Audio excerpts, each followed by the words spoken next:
tons of credit to Coach Hall and Southern Miss. They had an absolute perfect game plan.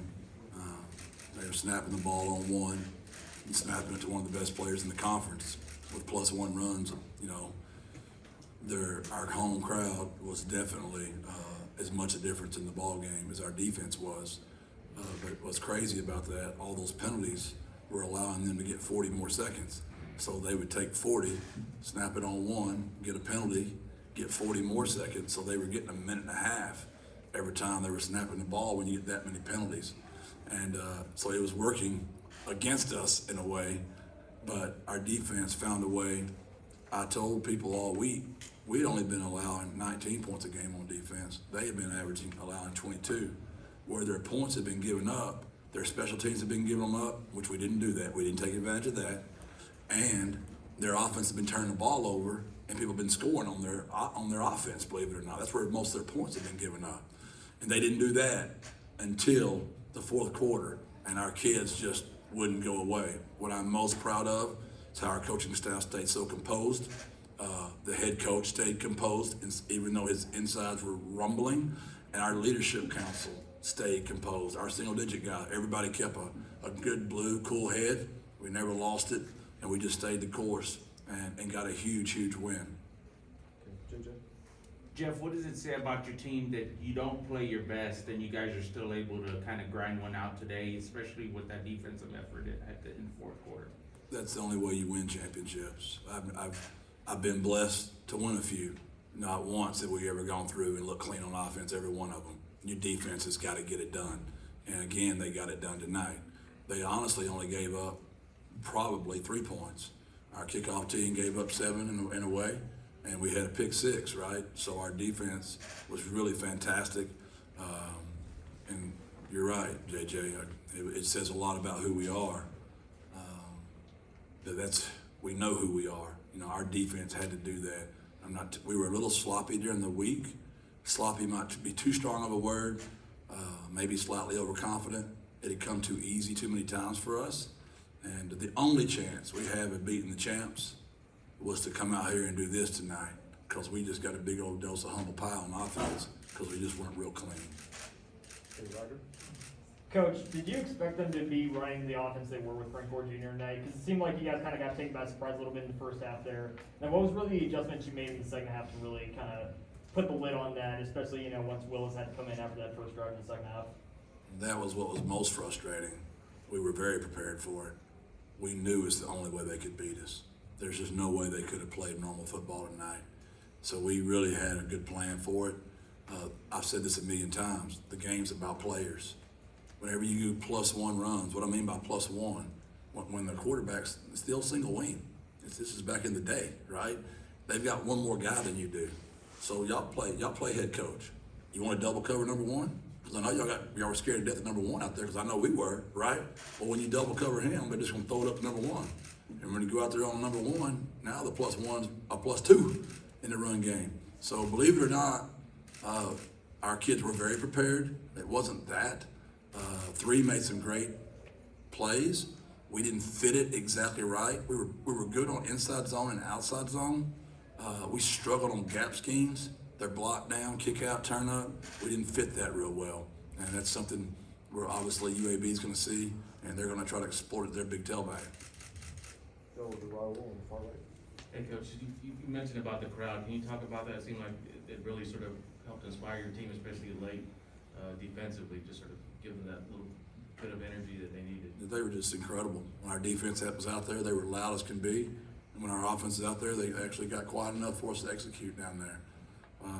We were clean offensively there. We didn't have penalties. We had the 2 interceptions, but we didn't put the ball on the ground, right? So we were clean there. I can't say enough about them. I'm trying to be creative and think of some way to put them in the triangle right now. I'm sure there's a lot more creative people in here than me, but the home crowd's got to somehow get in the triangle. We always talk about how it travels. We got to have something to say when we come home, because they were definitely a part of it tonight. Okay, Alejandro. Hey, Coach. So you kind of mentioned it, touched on it earlier. You were saying, you got I think you said a slice of humble pie on offense. But what do you attribute that to? Was that internal, just kind of got in your own head? offensively, or was that, a defensive scheme that y'all just, struggled with tonight? What was that, what do you attribute that offensive struggle to? Well, first of all, they're good on defense, so we expected it to be a scrappy battle, right? When I say a dose of humble pie, it just comes so easy for us. Like 4 games in a row, we had just been so clean, right? And how many plays were we just wide open and we just couldn't get it done? Whether it was whatever it might have been, it was tough. But our kids just kept believing. At the radio show Wednesday night, Leroy was one of my kids that came and spoke, and I said on the record, at some point this year, Leroy Watson is going to make a play to help us win the game. And they went cover 2, and we went verticals, and Frank dropped a dime in there, and Leroy made a heck of a catch. I thought that, and Cephas's play when he just would refuse to get tackled, and JT's downfield blocking. But what I mean by humble pie, my kids are intelligent. They're good people. They know they didn't play up to their standard. Some of that's on us. We gave them too much offense. We knew Southern Miss was good on defense. And sometimes we forget we're pretty good on offense too, and we got a little too cute, honestly. Greg? What was your evaluation of the way Frank Harris played and how he handled some of the challenges that they threw at him? Frank's a winner. He's the quarterback, and his team won the game. That's what's most important. JJ? Jeff, this is the 10th win of the season. What does that mean to you and the players? It puts us in a great position. We had a terrible, terrible taste in our mouth last year when we left Birmingham. And we know we're a much better team. They're a really good team. And to be a champ, you got to beat the champs. And the champs are coming here Saturday. They've won it 3 times in a row. To win the first one's always the hardest one. Once you win the first one, you learn how to do it. Tonight was a great learning step for us. As I said earlier, I've never had a year where you went through it all just clean. You got to win some of them ugly. Y'all call them ugly.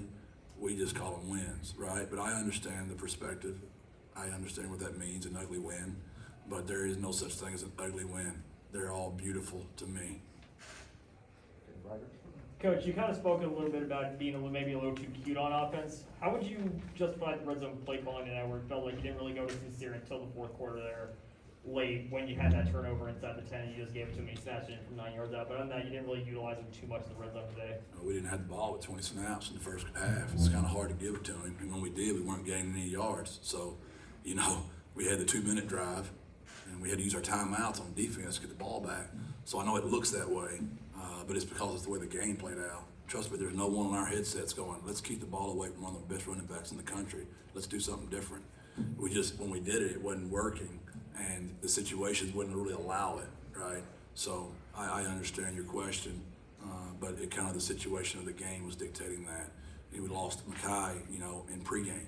I've never lost a starter in my life in pregame. So the right tackle went down, and Sip came out there and played his tail off at right tackle. And then we lost Maka at center. That kind of got us a little shook up there, and so that's some of the things that went into that. Greg? Jeff, their offense obviously didn't have a traditional quarterback back there, but you guys seemed to play your base defense most of the way. What were some of the considerations about the best approach to try to slow that down? Just that. We're going to double one or not. It might look like we were in base defense, but we were getting those safeties down there pretty dang quick. You just got to fit everything up exactly right. So do you want to go cover 0? And then if you go cover 0, you make one mistake, it's a house call. If you go cover 1, you at least got a free person back there to get him down. And, Coach Love and Coach Wright did, I thought, a fantastic job. The defense had nothing to do with what was wrong tonight. Think about it, man. Let's all use our common sense. If we just go out there on offense and get up 14 points, they can't play that way. We didn't do our job on offense. So it allowed them to stay in the single wing the entire night. Our defense was fantastic. JJ? Jeff, UAB did win today, so that kind of sets up all for the Marbles game next week. Can you just speak to the magnitude of what next week's game means? Well, you got to be careful. I think our kids feel the burden and the weight of this city and knowing the responsibility they have at getting this program turned around. And that shouldn't be on 18 to 23-year-old men, right? Those kids should be having the time of their life. And I don't want them to feel any extra. But we're smart enough to realize it's a bigger game than normal, JJ. we just all have to be very careful that we don't put too much on those kids. I thought tonight's the first night we looked like, we might have felt like we had a little bit of extra on our shoulders, and I just don't want that. What's the worst thing gonna happen? Y'all are gonna say bad things about the head coach. When you lose, that's just part of the deal, right? Well, and I just don't want those guys to be that way. I felt that a little bit tonight, like Hunter's kick. I mean, it just, my better players tonight, my best people, just weren't free tonight, and I gotta free them up somehow. How do you go about doing that? It's a great question. Probably simplify the plan, play faster maybe, execute. It's really not that complicated. I mean, we drop balls, we miss throws. You know, Oscar doesn't drop balls, right? That's a tough. I mean, think of all the plays where, and I know y'all were feeling it too, because I remember, I know all y'all were probably just like me, were like, yeah, just one, just that one, and it never would happen, right? And it just kind of stacks. The great thing is, I know how good our defense is. So, you know, the 4th and 1 that we didn't get points down there, that was just a crusher. And, you know, I could talk to you about X's and O's on it all day long, but we got to execute down there, and that better than that. Jeff, you mentioned that sense of pressure on some of the guys that you felt today. Did that change what the emotions were like at the end of the game when you come up with those turnovers to seal the win? What was kind of the environment like? Was it more of a sense of relief? Or? Yeah, I think that's going to set up and to give us a chance next week. I don't think we would have had a chance. I really do. I think that feeling, that I hate to say it, the pressure, will be good for us next week. We hadn't been in one of those in a while. You know, there was a stretch there where that's all we were doing. That we've been about a month, 5 weeks, where we just been like, hey, let's get in victory formation and take a knee and I'll go home. Well, it wasn't that tonight. I kind of lost my own marbles. When I ran it down there, if they didn't call timeout, I was just gonna go victory. And then I forgot all about it. Then it hit me, I'm like, they didn't call timeout. I need to just take a knee and get out of here. Because, you know, of course, my offensive coach is like, what are you doing? I'm like, oh, really? If 3 gets hurt here, trying to score another touchdown, how smart are we gonna all feel? Let's get a victory and get out of here. Thanks, Coach. Thanks, Jeff. Appreciate it. Thank you. God bless. Birds up.